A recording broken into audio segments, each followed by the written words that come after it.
Here's a quick example of how to install an integrity pillow. You come up to a plug that's already installed, pop it open, remove that screw right there.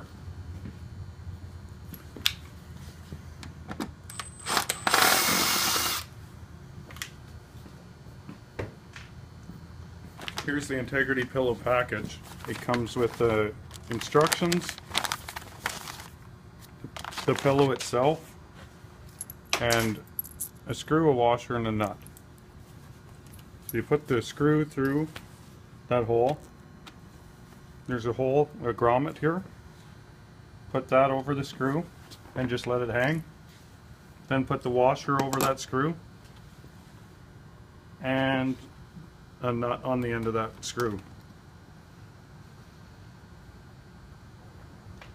And grab your cordless drill.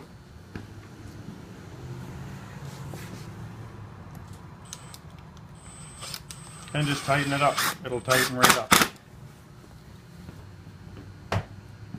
And there you have it. That's how easy it is to install an integrity pillow.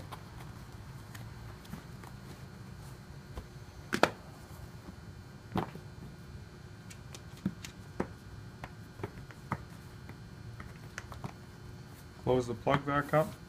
Done.